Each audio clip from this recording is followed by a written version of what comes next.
अस्सलाम वालेकुम नाज़रीन, आप देख रहे हैं आरएमटी टीवी। देखिए बेटा, आपके पास पंजाब बोर्ड फेडरल बोर्ड के एग्जाम हो रहे हैं, तो उसके बाद मैं जैसे हो रहे हैं उसके गेस्ट पेपर मैं जैसा कि आपको अपडेट करता रहा हूँ। जिन जिन बच्चों ने अभी तक जो है ना हमारे दो गेस्ट पेपर ऐसे हैं जो अल्हम्दुलिल्लाह, एक मैथ का और बायो का, जो कि तकरीबन तकरीबन जो है वो 92% 90% तक रहे हैं। ठीक है, 90% तक जो सवाल बताए सारे के सारे आए। ये एक चीज तो हुई।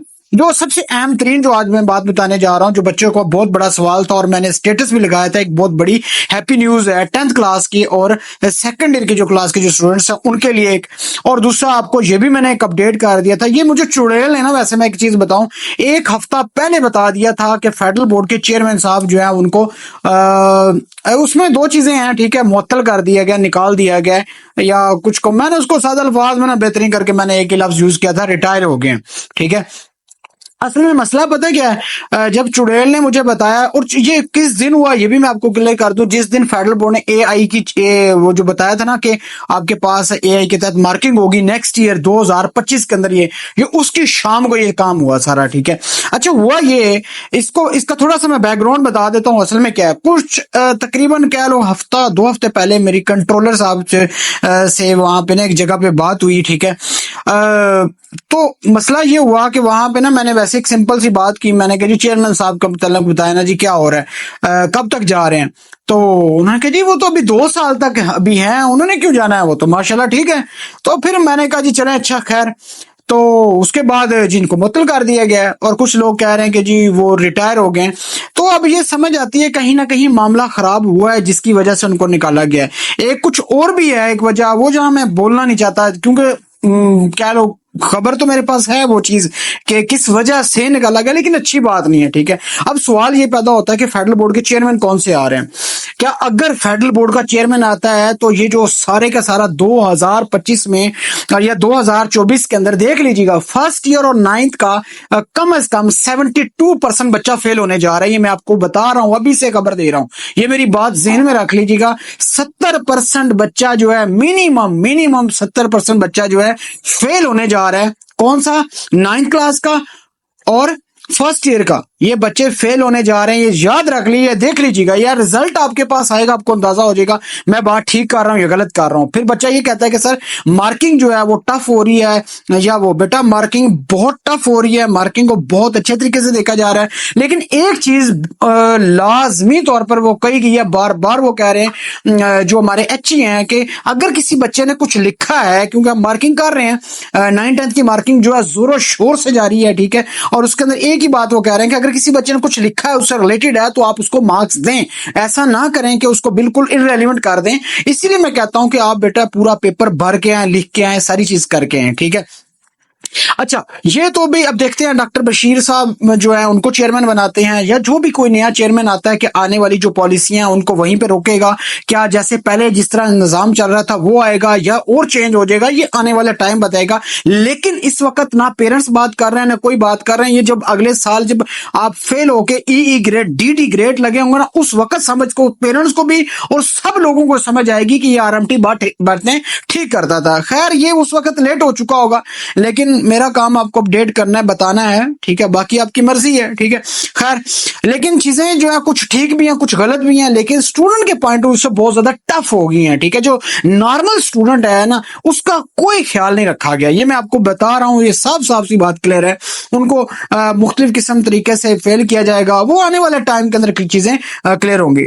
उसके बाद जो हैप्पी न्यूज है उसकी तरफ आता हूं। बच्चे सबसे बड़ा सवाल था स्टूडेंट्स का कि सर 10th क्लास का जो स्टूडेंट्स है और 12th क्लास का जो स्टूडेंट्स है उसका पासिंग मार्क्स क्राइटेरिया क्या होगा। ये सबसे बड़ा अहम तरीन सवाल था स्टूडेंट का कि पासिंग क्राइटेरिया क्या होगा। बेटा एक चीज बता देता हूं, देखें जो स्टूडेंट इस वक्त, एक न्यूज सुन लें, जो भी स्टूडेंट इस वक्त समझता है कि सर मेरी जैसा कि बायो के अंदर तैयारी नहीं है, फिजिक्स के अंदर तैयारी नहीं है, केमिस्ट्री के अंदर तैयारी नहीं है, उनसे मेरी रिक्वेस्ट है अल्हम्दुलिल्लाह हमारा गेस्ट पेपर यूज करें। आपको जो चीज बताएंगे, देखें मैंने बताया जो शुरू के अंदर 92% रहा, लेकिन मैंने स्टेटस जो है वो तकरीबन 90% का लगाया कि हमारा 90% उस स्टूडेंट ने मैच किया है। ठीक है, कोई शक नहीं है। लेकिन एक चीज मैं इस चीज से भी एग्री करता हूं, मैं किसी चीज पाक स्टडी का जो हमारा गेस्ट पेपर पेपर था वो इतना बुरा निकला, इतना बुरा निकला, बस ना पूछे। उसमें से कह लो 2 शार्ट थे और एक लॉन्ग क्वेश्चन आया, लेकिन वो मैं समझता हूँ ना होने के बराबर है, इतना नहीं है। क्योंकि साइंस सब्जेक्ट का हमारा ये बस थोड़ी सी मिस्टेक हुई है, इसके पीछे भी एक वो है, कभी रीजन बताऊंगा। बस ये मिस्टेक हुई है मुझसे, मैं इस चीज को एग्री करता हूँ और सॉरी करता हूँ, ठीक है। लेकिन जो साइंस सब्जेक्ट का है, क्योंकि उसके खिलाड़ी हम खुद अपने हैं, ठीक है, हम खुद खिलाड़ी हैं, मुझे पता है, क्योंकि मैं साइंस का बंदा हूँ, मुझे पता है किस तरीके से काम ये चीज आएगी, क्या चीज है, किस चुड़ैल से ये काम लेना है, ठीक है। तो वो अल्हम्दुलिल्लाह बहुत बेहतर है, ठीक है। तो खैर ये चीज, अब जो 10th क्लास के जो स्टूडेंट्स हैं और 12th क्लास के जो स्टूडेंट्स हैं उनके लिए हैप्पी न्यूज ये है कि बेटा पक्की खबर है, ठीक है, आप लोग जो है 33 वाला नंबर वाला उन्होंने कर दिया है, ठीक है। 33 नंबर पे नंबर आपको वो किए जाएंगे, ठीक है। बच्चे जो है ना, हाँ, जो फर्स्ट ईयर और 9th क्लास के जो स्टूडेंट्स हैं उनका एक चीज ध्यान में रख लीजिएगा, उनके 40 नंबर होंगे तब उनको पास किया जाएगा, वरना फेल होंगे। तो इतना बड़ा निजाम ये हो चुका है बेटा, ये याद रखेगा। 10th क्लास के स्टूडेंट और 12th क्लास के जो स्टूडेंट्स हैं वो मजे से 33 नंबर लेंगे और पास हो जाएंगे। फिर एक बच्चा ये भी कहता है कि सर आधे नंबर फर्स्ट ईयर में ले लें, आधे नंबर अगर सेकंड में कम आ जाते हैं फर्स्ट ईयर दोनों को मिला के क्या ये चीज की जाएगी? बेटा ऐसा नहीं है, आपको अलग अलग पास करनी होगी, ठीक है। 9th अलग पास करनी होगी, 10th अलग करनी होगी। तो इसका मतलब ये तो ये हुआ कि 10th में अच्छे नंबर, 9th में अच्छे नंबर लेने, 10th में ना पढ़े और उसमें कुछ नंबर लेके वो कर ले, ऐसा नहीं है, ठीक है, ऐसा नहीं है। दोनों के अंदर 33-33 नंबर लेने जरूरी हैं, लेकिन आने वाले टाइम के अंदर ये भी मैंने जब चुड़ैल से पूछा, मैंने कहा एक साइड पे आप लोग कर रहे हैं ई ग्रेड डी ग्रेड, नंबर्स को इकट्ठा मिला रहे हैं और कह रहे हैं नंबर नहीं शो होंगे, तो फिर दूसरी साइड पे ये क्या निजाम है? फिर तो इकट्ठा होना चाहिए जो कि बनता है स्टूडेंट के लिए। उसने कहा फिलहाल ऐसा नहीं है, लेकिन ये आने वाले टाइम के अंदर आपको ये चीजें होंगी, ये चीजें क्लियर होंगी वक्त के साथ के कैसे आएंगे। लेकिन बेटा आपको ये चीज मैं 100% क्लियर कर दूं कि अभी का जो रिजल्ट आने जा रहा है ना, जो रिजल्ट अभी आएगा 2024 का जो रिजल्ट आएगा, उसमें देख लीजिएगा, 100% बता रहा हूं कि जितने बच्चों के ई ग्रेड और डी ग्रेड की जो लाइनें लगी होंगी सी ग्रेड की, ठीक है, 50 नंबर लेके आप सी ग्रेड लेके बैठे होंगे, फिर आपको समझ आएगा कि भाई इन्होंने कितना बड़ा स्टूडेंट के साथ जुल्म किया है। और जिस तरीके से, और सारे का सारा प्रैक्टिकल जो हो रहा है फेडरल बोर्ड के अंदर हो रहा है, वो भाई बाकी किसी बोर्ड के अंदर क्यों नहीं हो रहा? इन बच्चों के ऊपर क्यों जुल्म कर रहे हैं? क्या फेडरल बोर्ड बहुत बड़ा बोर्ड है? ओ यार, ये पाकिस्तान के तमाम बोर्ड जो आईबीसी से रिलेटेड हैं, तो आप जिस मर्जी से डिग्री करें, ये मत समझिए कि फेडरल बोर्ड बहुत महान चीज है, ये आपको ठप्पे लगा के देगा और कल को जॉब मिल जाएगी, ऐसा कुछ भी नहीं है, ठीक है। ये एक सिंपल बोर्ड है, ठीक है। हाँ, एक चीज कह सकते हैं, ये बाकी बोर्ड जो है उनसे इनका पेपर टफ होता है, मुश्किल होता है, बहुत ज्यादा फिल्ट्रेशन होती है, बहुत ज्यादा चीजों को फोकस किया जाता है। एक बहुत बड़ी टीम बैठी हुई है फेडरल बोर्ड की, कुछ छोटी सी टीम नहीं है यहाँ पे फेडरल बोर्ड की, मैं तो जाता रहता हूँ, तो यहाँ पे इतने आप इमेजिन भी नहीं कर सकते इनके पीछे कितने लोग काम कर रहे होते हैं। अगर आप उनको देख लें आप हैरान रह जाएंगे कि इतने लोग काम कर रहे हैं। तो हर डिपार्टमेंट अलग है, लेकिन ये इनका बहुत अच्छा निजाम है, इसमें कोई शक नहीं है। लेकिन स्टूडेंट के पॉइंट ऑफ व्यू से देखा जाए ना, तो वो वहां पे आके मुझे दुख होता है कि यार जो लाइक स्टूडेंट है वो तो निकल जाएगा, जो नॉर्मल स्टूडेंट जो गांव में बैठा हुआ है उसको क्या पता है यार, उसको क्या पता एआई के तहत मार्किंग होगी, आपको फेल कर दिया जाएगा, उसकी तो अंग्रेजी नहीं ठीक है। आपने जो अभी का जो निजाम किया है, फेडरल बोर्ड के चेयरमैन साहब ने जो करके चले गए हैं, वो तो अपना जादू फेर गए हैं, पीछे भुगतते रहो, जो कुछ मर्जी होना होते रहे, कोई जिम्मेदार नहीं होगा इसका।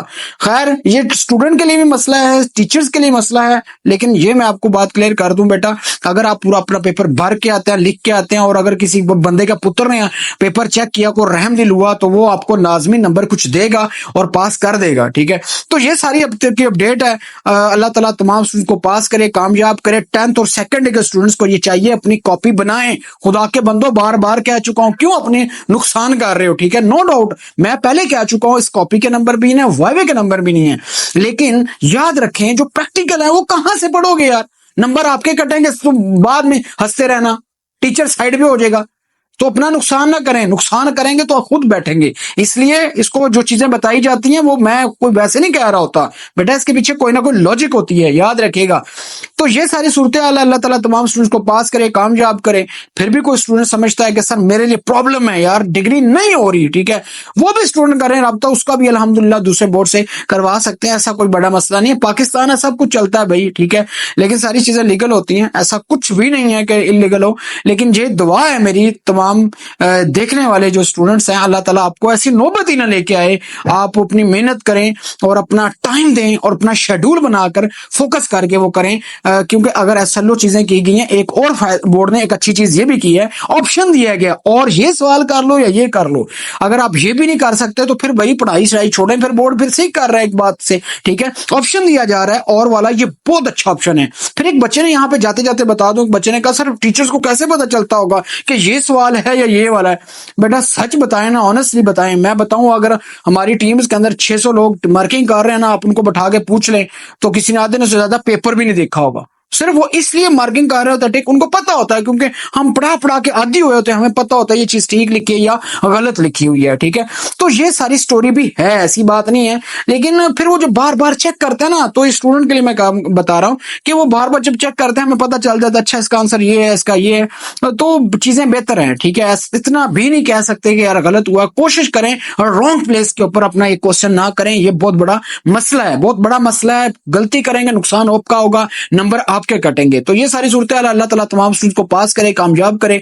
और इंशाल्लाह आज इंग्लिश का जो पेपर हुआ है इसके मतलब भी आज अपलोड करेंगे, स्टूडेंट्स की राय लेंगे कि भाई कैसा पेपर हो रहा है। मैं जितने चैनल्स हैं, कोई एक चैनल बता दे, मुझे बता दे, कोई आपको जाके पूछता हो स्टूडेंट से कि भाई आपका पेपर कैसा हो। अल्हम्दुलिल्लाह RMT पूछता है, RMT बात करता है, RMT जो बात होती है बोर्ड तक भी पहुंचाता है कि ये चीज ऐसे गलत है या ठीक है। क्यों? हम एजुकेशन से ताल्लुक है, हमें पता है कि किस तरीके से स्टूडेंट मेहनत करते हैं, पेरेंट्स वो करते हैं, ठीक है। हाँ, कुछ जगह पे चीजें गलत भी होती हैं, हमारी तरफ से भी गलत होती हैं, ऐसी नहीं बात, हम फरिश्ते हैं, ठीक है। लेकिन यकीन मानेगा, दिल से कह रहा हूं कि कोशिश यही होती है अल्लाह ताला तमाम स्टूडेंट्स को पास करे, कामयाब करे। और कुछ बिजी होने की वजह से मैं कुछ का रिप्लाई भी नहीं कर पाता, तो वो माजरत है उनके लिए। अल्लाह ताला आप लोगों के लिए आसानियां पैदा फरमाए।